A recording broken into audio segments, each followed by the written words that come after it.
જય શ્રી કૃષ્ણ મિત્રો, ઘરમાં શાંતિ અને સમૃદ્ધિ લાવવા માટે મોરપીંછનો આ 5 ઉપાય જરૂરથી કરો. તે ઉપાય જાણતા પહેલાં વિડીયોને લાઇક, શેર અને સબસ્ક્રાઇબ જરૂર કરજો. પહેલું, ઘરના મુખ્ય પ્રવેશદ્વાર પર મોરપીંછ મૂકવાથી દુષ્ટ શક્તિનો ઘરમાં પ્રવેશી શકતી નથી અને ઘરમાં સકારાત્મક ઉર્જા પ્રવેશે છે. બીજું, જ્યાં બાળક અભ્યાસ કરે છે ત્યાં મોરપીંછ મૂકવાથી એકાગ્રતા વધે છે અને બુદ્ધિ તેજસ્વી બને છે. ત્રીજું, દ્રષ્ટિદોષથી બચવા માટે દરરોજ મોરપીંછને બાળક અથવા ઘરના સભ્ય પર 7 વાર ફેરવો અને પછી પંખા બહાર ફેંકી દો. ચોથું, ઘરના પૂજા સ્થાનમાં મોરપીંછ રાખવાથી શાંતિ, આધ્યાત્મિકતા વધે છે. ઘરમાં દેવી દેવતાઓની કૃપા સતત રહે છે.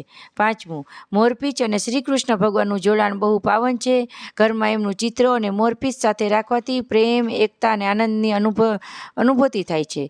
મિત્રો, મોરપીંછ તમારા જીવનમાં આનંદ અને શાંતિ અને સમૃદ્ધિ લાવી શકે છે. આ વાસ્તુ ટિપ્સ અજમાવો અને અનુભવો સકારાત્મકતા. જો આ વિડીયો પસંદ આવ્યો હોય તો પ્રાર્થના ચેનલને સબસ્ક્રાઇબ કરવાનું ભૂલશો નહીં.